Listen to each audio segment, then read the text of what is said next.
Ooh, exciting. It is very exciting. What's going on, Elevation Nation? We have a familiar face back with us this week. Orly Israel, actually known as Elevator 114. I'm looking at my notes right now, Orly. You first came on the podcast back in January 16, 2022. And now it's March 2025. Wow. 3 years, Wow. man. Isn't that crazy? Time flies. I know a lot has transpired in our lives. A lot has transpired in your life. So we're excited to just catch up and see how you're doing, man. What's going on? Welcome back. Well, it's good to be back. It's crazy that it's been 3 years. And yet we're still just sitting around here. One of you is married or engaged. There it is. There it is. Okay. It's right there, dude. That's Almost amazing. a year since I got married, which is crazy. It's crazy. Where am I right now? I am in Santa Monica, California. I'm staying with a friend of mine in their house because mine, tragically, not the main element of my story, but currently a present one, is I lost my home in the California Palisades fires while I was going through a transition in career and life. And it has sent me on this wild experience over the last 3 months that I'm really excited to talk about. We're excited to get into it with you. Obviously, wish it was for other circumstances. But I guess before we even begin, I want you to know, Parker and I have been thinking about you a ton. We were actually together in Atlanta when the fires were burning. And I remember we sent you a message and we're like, don't respond, but we're thinking of you, man, and some crazy stuff. And you were creating content. You were sharing firsthand what was going on in your life. And I imagine that can be challenging to put on the positive Orly face throughout all the just crazy adversity that you've faced. So before we get into that, I just want to acknowledge and thank you for being yourself. Every time you come into a room, a virtual room, a real room, you brighten it up with your joy and positivity. And so I'm excited to get into some of the hardships that you faced, but I know you will turn that into a positive just because of the human being that you are. And so let's take it back a little bit. We actually were speaking about some of your new transitions and endeavors, and we were helping connect you to other elevators in Elevation Nation to help kind of jumpstart this new chapter for you. And then obviously some crazy catastrophes happened. So let's go back there and tell that story. Yeah, where do we begin? I started something that I didn't even know back in 2021 called the Listening Table Project, which is what I equate to, what do you call it? Mental fitness? Fortitude. Fortitude. I call this social fitness, right? Where mental health is basically 10 years ahead of where social health and social wellness is. And all this data has come out recently saying human connection is the number one source of happiness in life. A 86-year Harvard study that tracked people from basically their teen years to the end of their life was able to identify that the quality of the connections they have is the number one indicator of happiness. And at the same time, the United States Surgeon General puts out this report 1 year ago that says loneliness has a adverse effect on your life that can take around 7 years off of it if not treated. So what I had started back in 2021 called this listening table, which is a practical experience in building human connection by treating it like a muscle instead of like a thermometer that maybe it's good, maybe it's bad. Building the foundation of listening skills And I just started posting about setting up a table and listening to people on social media about a year after I started doing it. It kind of caught a little bit of a viral wave, and people started doing their own listening tables all over the world. And I led a bunch of workshops for people all over the world. Thank God we have digital. And then that led to a couple other things, which made me really interested in content creation and also building some kind of platform that helps people build social connection. So since the last time we've talked, I built a website called warmline.org, where I took what was there and updated it, which is basically a resource for people who want to be able to talk to somebody, and they go to the website and it gives them the nearest mental health support line that's to them. And we have served almost 250,000 people in the last 7 or 8 months, which is super awesome. And now I'm getting into trying to do workshops in schools and public speaking at companies and corporations. And I'm doing the largest community college in Ohio, as well as a school district in Ventura, California, and hoping that I can transform some lives with really exciting, fun content about listening and human connection skills, treating it like a muscle rather than some kind of mystical, I don't know. Full story. I mean, first of all, you are already transforming lives, Orly. Like, you've transformed, to your point, 250,000 on top of everyone who has come across your social media, everyone who sat at your table, everyone who set up their own table, and everyone who's come into your world. So, I mean, I think that is really inspiring and special. I also just want to say that, to your point about what the Surgeon General came out about and how we're very lonely right now and how it could be adverse to our health, when in reality we're more connected than ever. Isn't it just ironic that that's the case? I mean, it's so interesting, right? The amount of time that we spend on social media knowing what everyone else is up to, and yet thinking how that time is actually taking away from us actually spending time with people. I haven't read a study on why that is yet, but I can theorize for sure. What's your theory? What's my theory? I think that seeing what other people are doing while not being with them, and also kind of being exposed to the highlight reel of everybody's having such a great time without me, does contribute to feeling like you're without other people. And I don't know about the rates of how many phone calls people make to each other, which I personally use as a major version of connecting with friends. But I did read a couple stats that say most Americans have about 3 to 4 close friends, and which I think is a great amount of friends, by the way, a great amount of close friends. But I think something like 76% of people don't feel connected to anyone that they work with. And there's a super high number of most men in America don't make any lifelong friends after college. And so it just speaks to the thought that you make friends when you grow up and then you keep them, or if you don't keep them, you lose them. And then, a lot of my work at the suicide hotline and in homeless shelters just kind of informed me that being lonely is really bad for you.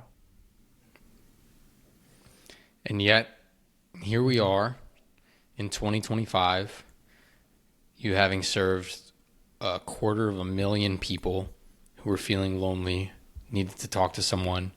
We have more tools than ever. We have more virtual bots that can pretend to be our friend than ever before. And yet humans are missing the connection. And I know what's going on in my beautiful co-founder's head right now, which is he wants to bring more people together in person for shared experiences, for shared laughter, for shared lessons, breaking bread, and and learning from each other. And it's something that we're trying to do at Elevation Nation and bringing our community together, because I think while working from home has been certainly a blessing for many areas of our lives, we miss that casual conversation, the shooting the shit with a coworker, and that certainly leads to more loneliness. I want to say one thing, because, COVID happened, right? And we were physically separated because the law kind of told us that, like, it wasn't good, or people told us that it wasn't good to be around other people. And we all agreed to that. And we're all like, yep, we're going to stay away from each other. And the way we're going to connect is through a Zoom or FaceTime. And then there was that point, probably like 2022, 2023, where it was like, you know what? We're past the pandemic. We're going to get back together. We're going to be back together. And in my head, I always assumed that because we're past the pandemic, we're naturally going to see more people. We're naturally going to be with more people. And not just me, myself, but the idea of everyone. Everyone will be more connected physically because now the pandemic's over. But Orly, what you're reminding me of, or what telling me through these facts, is that we're past the pandemic. We have the opportunity to see people in person all the time, but yet people are still lonely. People still aren't connecting with others. And so it's just fascinating to me. It's so interesting, and it's sad. It is. It's not only sad as a society, but it's just sad for individuals. And the pandemic, even though it ended, it did reinforce a lot of habits that people were stuck into and keep having, like the communication skills of the students who didn't get to have these fundamental connecting experiences, the people in ninth grade who didn't get to be ninth graders and make mistakes, and then suddenly they're juniors and their teachers are treating them like they were almost adults, but they never got to be kids. And the same thing happened at different age brackets. There is a ton of, and it's crazy for me to hear this because it's so foreign to my own experience, but there are so many people who are just uncomfortable talking in person, and who find more comfort texting a conversation or being at home or being on the internet than being in person. The world we live in is an interesting place. I think I'm not close to having kids yet, knock on wood. That's not part of my plan right now, but I imagine one day I will be. The challenge parents must face as young parents trying to raise a child in this new generation. I'm thinking back to when I was a kid. My mom just threw me outside. I played with the kids in the neighborhood. We ran around, we biked, we played roller hockey. We interacted. I don't know what kids do now. I mean, Maybe I'm sure out of there's touch. some people who are doing that, right? Kids are kids. I It's hope. not like the play. Do But they? the damn phone. Yeah. Do you know that? I mean, I see from my own experience, my nephew and his friends, and yeah, they still have an urge to play. Good. But they have the outlet always with the technology. It is really fascinating, and I'd love to learn more about like what kids are doing on a major scale. But I do know that the amount of social media that is available to kids is just like a humongous window of time they won't get to spend with their friends. I mean, I care about the work I'm doing in connecting people because I felt really disconnected from other people as a kid. I was one of those kids who never really knew who I was going to eat lunch with every day, which is like a formative experience of, I have good friends. I have a handful of best friends. I'd say 4 of them that I've gained over my life. But I was never really close with, this guy's in the music group, but I'm not in the music group. And this guy's one of the athletes, but I'm not one of the athletes. And this guy's one of the super smart guys, but I'm not one of the... And I had this experience of like, who am I going to try to fit in with each day?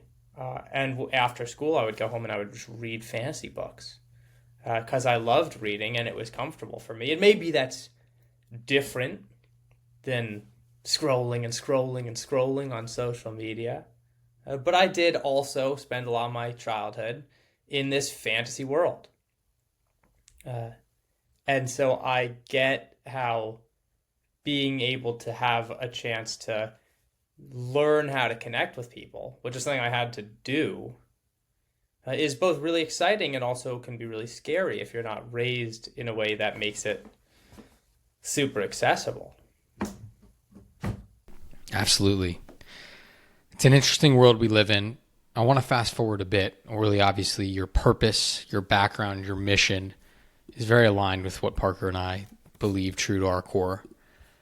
But let's go to this transition period.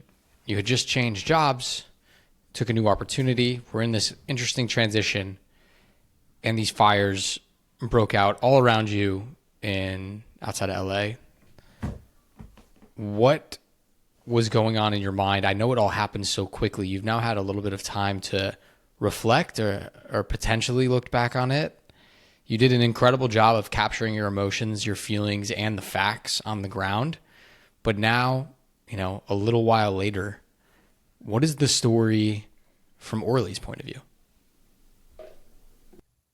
This is a story that I am treating like a phoenix from the ashes, right? I was able to take a step away from all of my full-time work in TV development to get into social media. I was doing media for myself. I was doing media for a couple brands. I was doing some photography. And I was hoping to build something in that realm. And so I'd moved back in with my family, with my parents, planning to spend January 2025 to June or July 2025, really working, getting back on my feet in a slightly new direction as I built the public speaking world and did this series of 100 speeches and got to learn how to spread the messages of listening and better communication skills on a more impactful, more sustainable route. And on January 1st, I decided I would do 100 speeches in 100 days, 15-minute speeches. And on January 7th, the whole world caught on fire. I remember it was 10 a.m. and I got a text message from my friend Steve. Hey, dude, are you okay? And I hadn't looked out the window yet because I was doing my, morning computer time, which everyone has to do. It was 10 in the morning and I was deep into something. And I say, I don't know, what do you mean? He sends me a picture from his office window of a big cloud of smoke. He says there's a fire in the Palisades. And I look out the window and that big cloud of smoke is right there. And I run downstairs and I tell my mom, you need to look out the window right now. And she's actually sorting through old pictures, physical pictures to save, to digitize and to take. And she goes, I'm on the phone, can it wait? And I go, not at all. You have to look. She gets up, we look at the window. Dad, my brother, everyone now we're looking at the window. And now my brother's just started cooking banana bread. And he's like, do I finish making this banana bread? And I say, absolutely, of course. We're going to be fine. We're going to be fine. Fires don't affect. Wait, really? So you actually said to your brother, finish it? Yeah. I mean, he takes 30 minutes to bake. The fires are far away, and we've had fires before. Yeah. We've seen them. Never this close, but we've seen the smoke. We've got the evacuation orders, and we've always thought, this is a city. Cities don't really burn. The houses that are up in the mountains. Okay, yeah, they're living in the mountains. It's a risk they took surrounding themselves with the trees and the forest and the, hills covered in brush. But we're living in a city. There's no way. Do you know how many houses would have to burn down to get to where we live? About 2 hours later, the phones are ringing off the hook, right? The sirens, whoop, whoop, evacuate. And The banana bread was delicious, first of all. And we are just grabbing a couple things, kind of dumbfounded. I remember looking at my closet and going, what do I really need, right? To stay a couple days outside, just leave the neighborhood, go to a friend's house for a couple days, come back. So I take, 3 pairs of clothes, my favorite new pants I just got from Hanukkah, pair of new shoes, my laptop, my hard drives, couple camera pieces of equipment, but not everything, because I'm coming back. It's going to be fine. My mom leaves all the photos that she was sorting out, right? All the family photos. One of the things that I did recently on March 14th, I went to a birthday party for a friend, turned 30. And his parents surprised him with a photo montage that was about 10 minutes long, from him being a kid to him being 30. And in that moment, I thought, well, not going to happen for me anymore, because all my photos are gone. And those are the moments that kind of, as you ask, Orly, what's happening now? It's me realizing, oh, you know what? I don't know where those things are. Every once in a while, I'm like, oh, I had oh no, I don't, oh, if only I had this cable or this camera piece or light or projector or, that board game or my bike. But those are just things. To get more into the craziness of the story, as I was leaving with just some stuff, I ran into a friend who's a storm chaser. A new friend, someone I'd met through a creative influencer group kind of thing. And you just ran into each other. Like, you guys weren't texting, I went to stop for gas. Wow. Because I didn't have enough gas because the traffic was brutal. It was like 2 hours to get 5 blocks out of the Palisades. And I just needed gas. So I stopped by the gas station. As I'm driving back into this brutal line of cars, I see this blonde kid with a backpack walking towards the high school, which is towards where the fire is, just like he's going to school. And I go, Tanner, what the hell are you doing? Knowing I knew he goes to disaster zones, but he says, I just walked an hour and a half to get here because no buses are taken towards the Palisades. Do you want to go look at the fire? What are you, dumb? What are you, so insane? My listening skills are out the window right now. I'm like, I can't even say it on the podcast. Get canceled. This guy's out of his mind. But as someone who's lore maxing, a term I just saw on Instagram, posted by, not one of our elevators yet. As I was like, you know what? It's better than sitting in traffic. So why not go look at the fire? And I put him in the car because I had plenty of room because I didn't bring much stuff. And we drove up the hill, looked at the fire. I did my final speech in front of the fire because he's like, I wanted to hear your speech. As the fire is loud and deafening and the winds were 130 miles an hour, was it? And then it just comes and burns everything down. And we try and fight. And there's a video that he took of me trying to put out the fire, the garden hose in the backyard with the 30-foot wall of flame. And then he goes, we got to go. And we leave. And that video was on every single news channel. Anderson Cooper interviewed me. I was on CNN. I was on the Today Show. I was on Australian Today Show, ABC, the BBC, the New York Times, LA Times. It was just like this one video clip went globally viral. And what I really came away from this was, and this is not my speech, but you know what? It might as well be part of it, is that the whole time, this entire time, first of all, the news asking me how am I doing every single hour, because I'd have calls at the top of the hour from like 6 a.m. to 5 p.m. for the first 4 days. How are you doing? And I'd get to process it differently. At the beginning, I was stunned. I was exhausted. And by the end, I was somewhere between upset, defeated, sad, optimistic.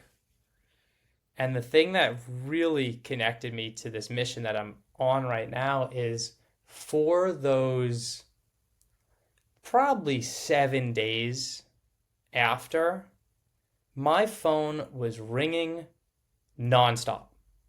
I probably got 1,000 text messages from people I knew, from people I didn't know, phone calls. Do you need anything? Can I help you? And so at no point in this entire admittedly brutal, heartbreaking, stunning, I mean, just as a man, I have cried like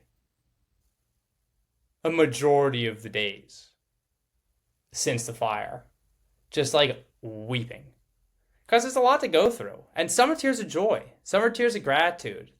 A lot of it is like, wow, God, thanks, you gave me everything I wanted, just in a really weird way, which we can get into at some point. But I got a lot out of it: connection, attention, freedom, a story, some money from GoFundMe, right? I was like, this is all the things I wanted.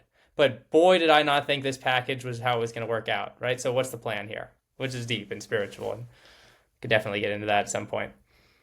But feeling the connection from everybody and seeing the volunteers of the city and getting involved with the volunteers and trying to help and realizing, whoa, I got to take care of myself. I can't even help right now.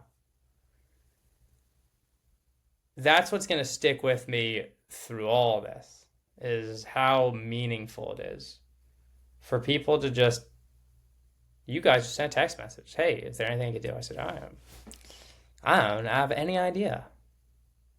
But it means a lot knowing that if I had something to ask, then I would be at least told, we can see what we can do. And here I am on the podcast because I said I wanted to do a speech, and you guys are like, no problem. And this isn't my speech at all, but boy, am I ranting. Interject, please. You're a natural born storyteller. It's hard to interrupt you because I wanted you to just keep going. Yeah, I think that needs to be part of the speech, Orly. It's I can't say, oh, I imagine I know how you feel. I have no idea how you felt, Orly. But you do a really good job of, I think, painting the picture and helping people empathize and listen to what you have to say. And so many roller coasters of emotions that you've been going through and will continue to go through. And I just want you to know that this is like a safe space that we've created, and I am very grateful that you opened up and shared a little bit of how you were feeling and what you went through. And I know for a fact that the universe has put this experience in front of you, and this is, like you said, a phoenix rising from the ashes, the next chapter and start of the story. I think sometimes, I don't know if you felt this, but I wanted to ask you this. So I'm glad that I get the opportunity here. You went uber viral. I know you already were going viral, dude. The listening table was huge. You were huge. You had this whole mission, this plan. You were crushing it. You went even more viral. Were you nervous, or are you nervous that that is how you are going to be known now? That is your one-hit wonder? No, I don't think that people even remember anymore. I think that people have already forgot. You open up the news, the fire is like old news. Yeah. I think it's fair. I think it's a fair point. And I'm glad you don't think that, because I know that we're going to be 70-year-old Jewish men hanging out, playing around a golf, sipping some iced tea, doing whatever, reconnecting at some point in our lives. I picture this vividly happening, so I know it will happen. And just catching up and being like, remember when Orly went super viral for trying to fight a fire with a garden hose? Like, little did those people know that news clip was the Orly Israel, right? Like, this incredible guy that's done all these amazing things, right? I picture that vividly. And I know you deep down feel that. You are put on this earth to make a large impact on people. And I'm just excited. I don't want to get to 70 anytime soon, but when we are, I know we're going to be having that conversation. I'm excited to have it with you on a basketball court. Maybe we'll shoot around. I love it. Now we're talking. There we go. I like that. Or maybe we'll do it in the swimming pool. I've been swimming for exercise, I like and that too. it's got old people.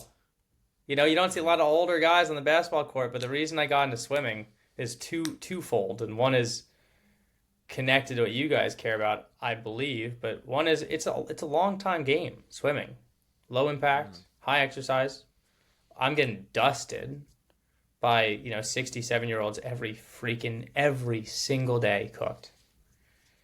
But also it's for this mental fortitude of discipline. Right? It's like I struggle in that pool. But I show up 6 days a week, sometimes 7. And I think that it's like I've been the slowest guy in the pool for a year and 9 months. And maybe now, as I'm approaching 2 years, I'm like the second slowest guy in the pool. That's progress. You're elevating right there. Yeah. But you wouldn't get there, right, unless you consistently showed up. Maybe this new guy just is slower and showed up, last week for the first time, and you're like, yep, I'm not the slowest. But I like to think you've gained some speed and some stamina through your commitment over a year and 9 months. Right? Absolutely. I mean, is this guy been around for a year and 9 months, or is he? I don't know. I mean, the easiest way to not be the slowest guy in the pool is just bring a friend who hasn't swam. But there you go. Every once in a while I show up and there's somebody who's been swimming, and I'm just like, you know what? I'm 31 years old. Let me put on the turbo and go the same speed as my 65-year-old female friends. You know what's amazing? I mean, Orly, I'm a big runner of, long distance running. I think is when I ran my 2 marathons, the hardest part was the training, the consistency to show up. And, those long 20-mile practice runs, I'm reminded of my mental fortitude. And I'm sure you feel that in swimming, is that you only get as far as what you're putting forward, that one stroke forward or that one step forward in my case. And I could say, you know what, I'm done at any point. The only thing that's getting me across that finish line, or in your case, to the other side of the pool, is if you say, I'm going to keep going. And so I love that idea and how you're building your mental fortitude in a physical way. Among all the other ways that you build your mental fortitude, some not by choice, others by just what God give us. But I think it's fascinating and interesting. Yeah. The dialogue that I'm having right now, because this whole situation has really changed my perspective on a lot of things. It's really given me a release from a lot that I think was defining who I was, where I lived, what I had, what I did for work. It was like, these are who I am. And now it's like, okay, I don't have any of that. So there are less things that I can define myself by. And so I get to find this discipline. I get to say, listen, I'm disciplined. I'm dedicated to at least making an impact in this meaningful way. And that's kind of all I got. That and a positive attitude. I meditate every day. I pray every day. I journal every day. I work on building a program. I'm not going to say too much about it, but something that's going to help people become better listeners with social fitness steps, treating social wellness like a fitness skill. And I work on that. And if it works out, it works out. If it helps people, it helps people. But I'm committed to doing it. I want to add one more piece here before we get to hear a little bit of your speech, as much as you want to talk through. And I remember when the fires were happening, and obviously Sam, myself, we were together, but, everyone was watching and following, whether it be on social media or the news on TV. And I remember seeing your posts and, the virality of the moment from, when you were trying to extinguish the fire. And I remember some of your posts that you were just consistently bringing humor into what you were sharing with the world. And I'm like, Sam, how is he doing that? Like, this is like one of the worst things that probably has ever happened to him. I mean, little do I know, right? You know, I think about some of the worst moments in my life, and they're usually around, you know, death of a loved one. And you reminded me in that moment, sharing that humor, that although the world can seem so bleak and terrible, that joy and humor can help us as well. And I don't know if you see it that way or if it's just your personality, but like literally through all of this terrible shit that you've been through, you've still remained Orly. I'm even more Orly than I've ever been. You're Orlier. I'm Orlier. I'm better than ever. And that's the craziest part. I mean, first of all, thank you. You know, I think that when it comes to sharing anything, and this is not my speech, but I really do believe that human connection, it's the number one source of happiness in life. It should be fun. It should be joyful. Even hard conversations, even breakups, even, you know, really challenging decisions and painful life conversations and sad conversations, if they have the intention to kind of make life better, they should feel decently good. Not that to say that's not sadness, but I always try and bring that. If we're connecting, let's enjoy it. Life is meant to be lived. Life is meant to be felt. Life is meant to be experienced. Yeah. You're allowed to feel sad. You're allowed to feel grateful. You're allowed to cry. You're allowed to be you. You're allowed to have those feelings of joy that you bring with humor in any moment. Man. Well, one of the quotes I learned a deep lesson from you, Orly. Like, you don't understand. I had to sit and think about you. I'm watching on the news all of this insane stuff, and you're there with humor. And I'm like, in my head, what the fuck? Like, god damn. Like, perspective and just it's hard for me to put into words sometimes, because I mean, Sam, you remember this wholeheartedly too. I mean, Orly's trying to fight a fire with a garden hose at one point. I think he understood the humor of the situation at hand a bit, of like, what is going on right now? Like, how did I get to this moment? Yeah. And I think Orly, you have a beautiful gift that I think reminds us a lot of lessons, that there are a lot of moments of joy and humor and just experience that if we take life so seriously and don't look at the gratitude and the silver linings, we miss out on a lot of those beneficial perspectives. So thank you for giving us pleasure. That. I'll give you a couple more. One of my favorite quotes was, or piece of information someone said is like, everything someone says is either an expression of love or a cry for help. And I try and be really conscious of like, which one am I doing? Right now, this may be a cry for help. Maybe, right? It might be. Or it's an expression of love. Or maybe it's a little bit of both.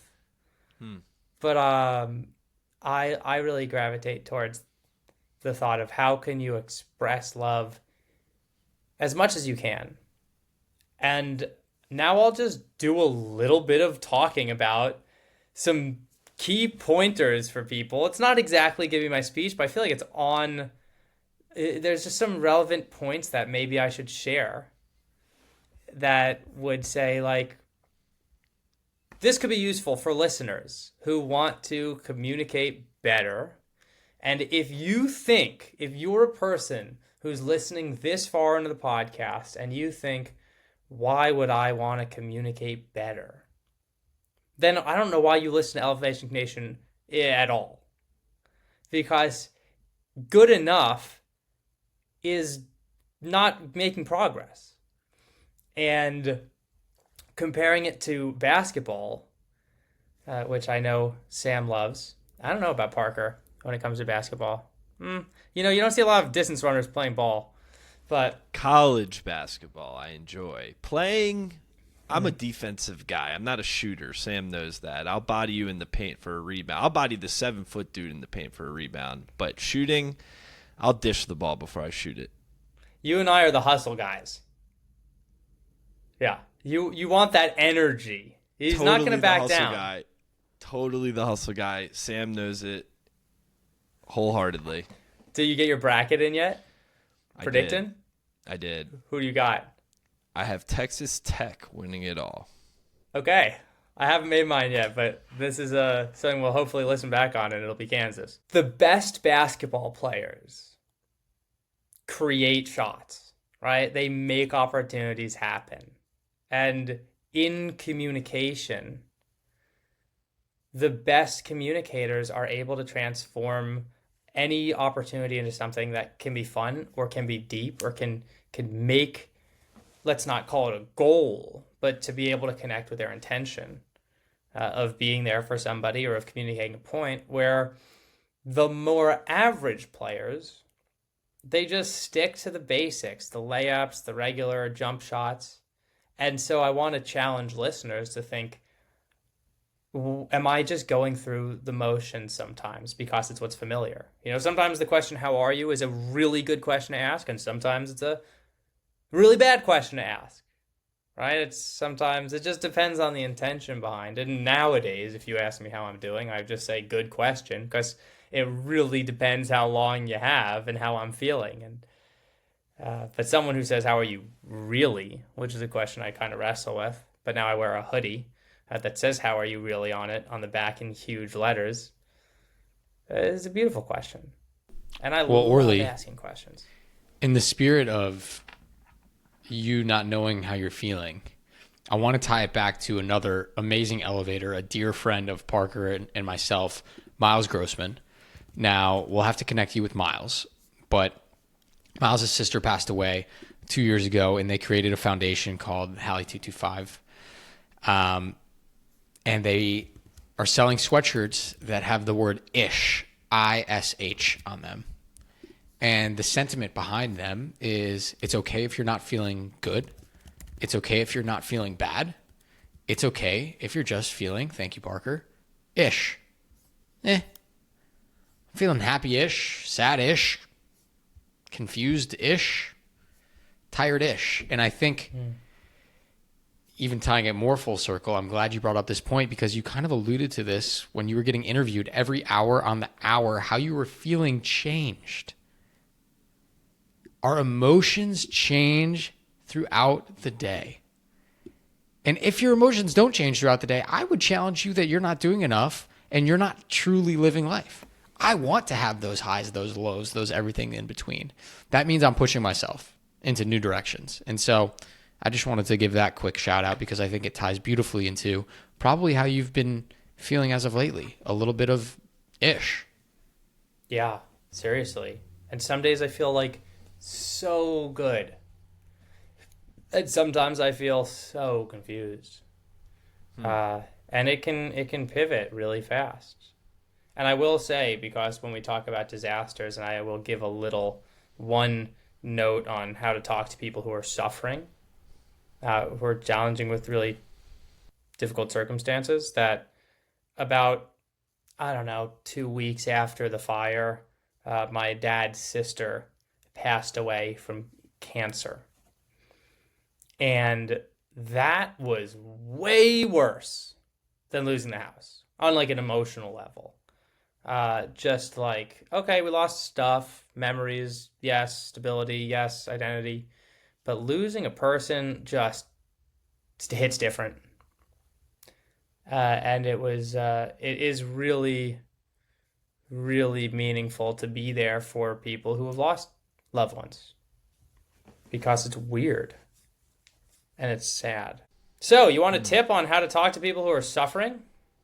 Yeah, let's hear it. Struggling. There's a lot of people suffering and struggling in all kinds of different ways that we may not see. And I will say probably the most annoying thing that I have dealt with is people coming up and saying like, hey, I want to help. What can I do? Because what feels like a really well-intended situation, and sometimes is. I mean, it's a very generous offer. But I am so rarely in the thought to go, okay, well, this person does this with their time and their life and knows these people and might be connected to these resources and yada, yada, yada. How can I figure out a way to ask for help from them that's actually meaningful? Besides, like, hey, can you just give me, I asked one guy, I said, hey, you want to help? Are you hiring? Right? Do you need someone to run your social media or give a speech at your company? And he's like, oh, I don't know. But I can have you over for dinner sometime, which is obviously like something that they're offering. Not just saying I can help you with anything, but people who are dealing with these outsized challenges. I'd say if you want to be there for them, let them know you're there for them first, and then tell them what you can offer that gives you energy. Say, hey, I know you're going through like the worst shit that I can imagine right now. If you need a meal that I can cook, I'd be happy to host you. And if you are too stressed out, too busy, too covered in all your goop of life, then just tell me what you want and I'll Postmates it to you. Suddenly, I'm doing zero work and I'm getting a hot meal. But if you walk up to me and say, hey, I just care about you and I want help, like some people have just texted me, what can I do for you? And I'm like, thanks for the messages. It means a lot knowing that you're there for me. But I can't reasonably ask you for anything because I don't know what you're offering. I think that's a really important, even though it's very from personal experience, I know it's something a lot of people are going through. Don't make me do more work. Just tell me what you want me to do. Somebody said, hey, I know you're a listening table guy. You lost your table in the fire. Can I buy you a new table? I was like, this guy gets it. It's amazing. Do you need a place to stay? You can sleep in my extra room. This guy gets it. I think we needed that, Orly, to share with Elevation Nation. I appreciate that because I think a lot of people are uncomfortable when they're reaching out. It's all with good intent, right? They want to reach out and say they're there for them. But to your point, you're saying be a little bit more targeted in how you reach out and what you can offer. Not just saying, hey, I'm here to help, and then wait for you to say, I need this or I need that. No. If we're there for someone, we should give them a way that we're there for them. Good perspective, I think it helps. Orly. I mean, you've probably gone out to... You've been dating / engaged / married for some period of time, and you've dealt with the, like, where does she want to go for dinner or lunch situation. I think you might be one of those wise guys who says, like, hey, do you want this restaurant or this restaurant? Instead of, like, where do you want to go? Because sometimes making someone do that work is frustrating. For you, because you're like, uh-oh, where are we going to go? I don't know, maybe your relationship is devoid of that classic relationship struggle.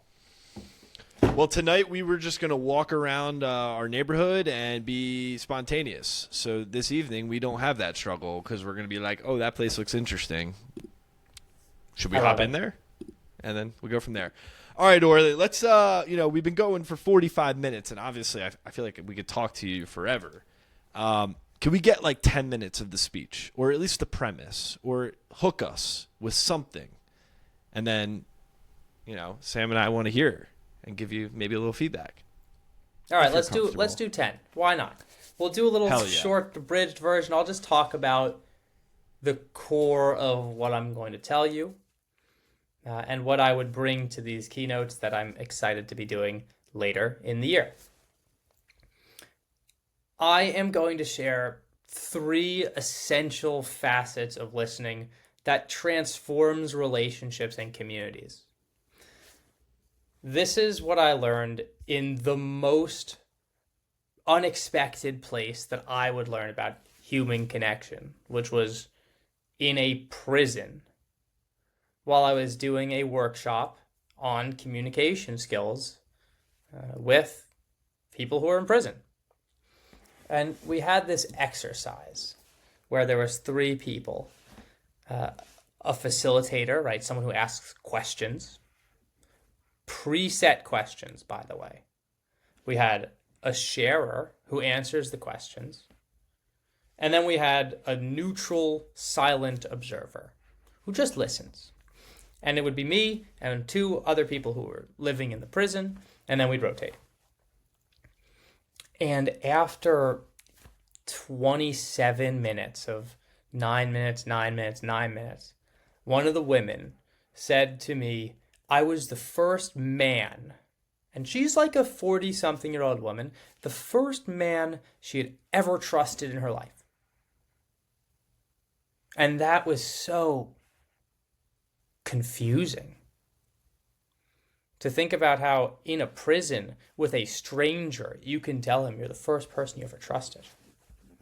And that kind of knocked me off my axis because we just asked questions off a piece of paper and practiced our active listening skills. And then what really drove this point home for me, when I witnessed that I wasn't just watching people learn how to communicate, but how I was watching people discover parts of themselves that they never knew existed, was when one of the lecturers came in and brought a whiteboard, and just gave a very short talk on how anger, and they drew a line, and then it said hurt, and he drew a line, and under that he wrote love. The concept was, if you're feeling angry, you're probably feeling hurt. And if you're feeling hurt, it's probably because something you love is being threatened, is being taken away, is being infringed on. And as someone who comes from screenwriting, trying to understand how characters think and work is like the day job. And so this made a lot of sense to me. But I heard across the room whispers and murmurs of people saying, I never knew. I never thought that I'm angry because I'm hurting. I never made this connection. Adults, grown adults who have made serious mistakes in their life, realizing the source of their anger for the first time in prison, after they'd already made maybe the most impactful decisions of their life. And the experience led me to ask, if communication skills, if the ability to listen to yourself could transform people's lives in prison, what could they do everywhere else? Because this program wasn't available to people outside of prison. And I'd never seen anything that was similar to it in all my 25 years of life. Of course, now I know there are similar things, but I had to find them. And none of them are that prevalent or popular. And so I'm going to share 3 essential facts of listening that will transform your relationships and your communities. And I call this social fitness development because so many times it's all woo-woo. It's all like, listen to the deepest parts of your heart, which is super true and takes a lot of work. But just like physical fitness, you can practice these skills and develop them with intentional practice. And unfortunately, 44% of young adults report chronic loneliness. We know social isolation is impacting people's health. The Surgeon General says it's as much as 15 cigarettes a day, which is a stat that I will always say is not a fully accurate stat because I actually read the paper, and the good news is if you're younger, it's not like smoking 15 cigarettes a day, but if you are older and you're lonely, then yeah, it's going to make your life a lot shorter. If you're younger, you're just going to be depressed. Okay. That's, okay. Let's be realistic here. We're not chain smoking loneliness by scrolling on our phones. It's not the worst thing ever. It's just a bummer. It's a fixable bummer. And so the first facet of communication is the intention that you bring to a conversation. What's the purpose? Are you there to understand somebody, or are you there to implement something onto somebody? Right? A lot of the time in the And it's easy to say that there are conversations where someone comes to you and they have a problem. And you're immediately like, I'm going to fix it. Whatever they're going to talk about, I'm going to fix it. I'm going to figure it out. I'm going to make it better because I want them to feel better. That's what doctors do. They're listening with the intention to fix your problems. I got to speak to a couple at my listening table. One day, this woman comes up and she sits down and she says, he's not a good listener. And he says, I'm a doctor. I'm a great listener. I fix people's problems. And she says, I don't want you to fix my problems. You're not listening. I just want to tell you them. So we can connect. She didn't say that part. And he was so confused because he was like, I'm great at this. I don't understand how me fixing your problems isn't what you're looking for. And so the intention in that conversation is she's looking to connect. He's looking to solve. And a lot of the problems that people have, they know the solution to. You might be late on your taxes. You might not know how to do the business thing. You might not know how to get the project finished. But you know you'll figure it out if you think about it for a little longer. You just want someone to know what you're going through. Just like me with this whole fire thing, I know I'll figure it out. I don't need anyone saying, like, here's what you should do, unless they're giving me something that I haven't thought of in a meaningful way, which some people have, and some people have just been like, what are you going to do? Interrogating me. The last thing I need is to be interrogated right now about the situation. But people who say, tell me what's going on, and they're not trying to fix anything, they just want to let me vent, which is awesome because I have let a lot of people vent to me, and now they start to understand that letting someone vent to you is actually like a gift.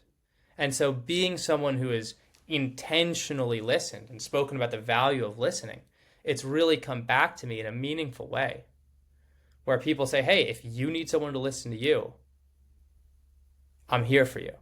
Oh, and boy, have I needed people to listen to me. So, intention. Why are you there? Are you there to be there for them? Or are you there to fix something for them? Or are you there to judge them? Right? Are you there to argue? You see, they voted for someone you disagree with. Whatever you're going to do, you're going to be like, I don't like them. But those people are the ones we need to try and understand the most. The second main facet of listening, of communication that you can improve easily is your patience. You got to watch. You got a clock on your phone. Just tell somebody that you want to listen to them. That's it. Hey, I want to work on my listening skills, which is a bizarre statement for someone to make, and also an incredibly important one. I want to work on my listening skills. I'd love if you shared anything that matters to you with me. I'm here to listen to it. Set that clock on your stopwatch and see how long it takes before you lose your mind. Don't say anything. You will lose your mind. But you might find that 7 minutes in, you're like, I don't care about college basketball anymore. I just don't. I don't care that St. John's shoots 3-pointers at 67%. It doesn't matter to me. But then suddenly, the more you do this, you realize, oh, you know what? I found a way to be interested for 15 minutes this time. 17 minutes this time. Hey, talk to me about that shit I don't care about. I'm going to find a way to care about it for 25 minutes. And you can see when I was on this whole hundreds of listening tables thing, and I did it every single week up until the house burned down, and I haven't done one since, which is kind of weird. But I remember the first 45-minute conversation was like pulling teeth. It was brutal. And I remember the next 45 minutes conversation was easier. And the hour-long conversation was egregious, even though it was so interesting. And I did sometimes speak, right? It's not all about being silent. But you can just feel your patience, just like your stamina when you're running. At first, running 3 miles is brutal, and then running 3 miles is your warm-up. And then running 3 miles is like the hardest part, and suddenly the 3 miles is like, finally got through 3 miles, so now the next 7 will be easy, right? For some reason, those 3 miles are like the hardest. The beginning is it's weird. It takes 3 miles before you're even in the groove. So the challenge of patience and not rushing to fill silence and letting people speak, giving people room to access what's in their head, it can be a humongous game changer if you just start thinking about it in just units of time. And finally, the last lesson, the last key facet that I'll share with you after intention and patience is your curiosity. And I like to talk about curiosity like it's a dragon. Because it is a hoarder, right? Dragons like to hoard gold and gems and whatever your metaphorical dragons hoard. And also, they like to burn stuff. And they also can take you to incredible places if you can tame it. And so I think about curiosity like it's hungry, right? When someone shares something like, I lost my home in a fire, or I lost a loved one, you want to know details. Where were you? What were you doing? How'd they die? Did you know it was going to happen? Was it sudden? Did they know it was going to happen? Who's going to be there for you? Who is there for you? When's the funeral? What are you doing? Did you inherit anything? Do you have a place to stay? Asking someone if you have a place to stay is pretty good, if you're offering. But you have to remember they know all these things. And it's possible, if someone is coming to share with you something that's important to them, that they're not looking to give you information, but to receive support. And then suddenly, your dragon goes, well, maybe I'm not going to throw the fireball at this person, light them up with all this roaring, unregulated energy. But maybe I'll ask them what really matters to them in this moment, right? Am I here to support you? Can I support you just by being here to listen to you? Now, what's the best memory you have of the last couple days? And then what matters? And suddenly you've got this curiosity dragon taking you to the furthest places in their world. And you might get to learn something incredible about somebody because you let yourself understand why, connecting into intention, why are they there talking to you? Before you let your curiosity sniff out what part of the conversation we're in. Because you get to learn a lot about somebody. And also, in a relationship, if you're not curious about the other person, they probably won't be interested in staying in a relationship with you for very long. So those are the three main short facets of this relationship, or this growing social fitness workout plan. If you've just taken three in this really short burst. Intention, like why you're there. Patience, how long can you be there for? And curiosity. What are we all doing here? What's here to learn, right? Maybe it's a reason behind the different points you have. And it's like working out. You can practice all of these things. You can try different questions like a basketball player. You can try different patience like a runner. You can show up with different intentions. But one concrete habit you can start today is just telling people you want to become a better listener and you could use their help. And suddenly, first of all, everyone should do this. Because why wouldn't you want to become better at something that you do every single day intentionally? But suddenly, people will start to feel like them sharing important things with you is not putting a burden on your shoulders, but it's helping you grow. Me sharing my baggage with you is helping you. I thought sharing is just helping me. I thought you're doing me a favor.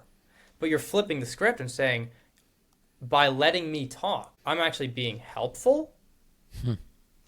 It's transformative. So social fitness is not about fixing what's broken. It's about making small, intentional changes that create noticeable improvements in your life and the lives of others. Call to action, subscribe to the course, yada, yada, yada. That's the speech. Thanks for listening. Orly Israel. Yada, yada.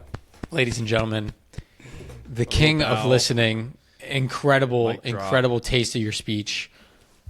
You just rock. You're a great orator. You're just an incredible human being.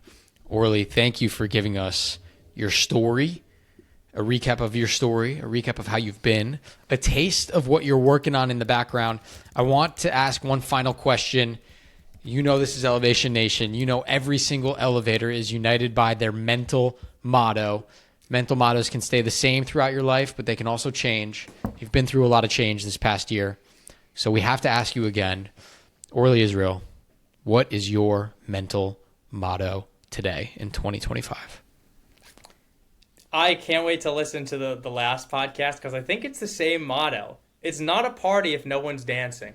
That Is was my your motto. phrase. I think that's it. That's my phrase.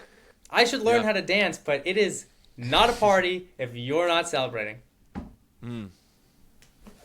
Put it on my gravestone, baby. That's me. We have it memorialized in 2 different Elevation Nation podcasts. And Orly, I mean, I just want to say thank you, one, for sharing your vulnerable self and real, authentic self with us on this podcast, but more so the impact that you're making to so many, hundreds of thousands, if not millions of people through sharing your story, your journey, and you're going to be on many more stages one day, and I can't wait to be in the crowd shouting and cheering and maybe hopefully one day sharing a stage with you. And so I just am so appreciative that our worlds have crossed, and I cannot wait to continue to be on this ride together of life as we continue to elevate in the real world. We love you, Orly. Until next week, Elevation Nation. Peace.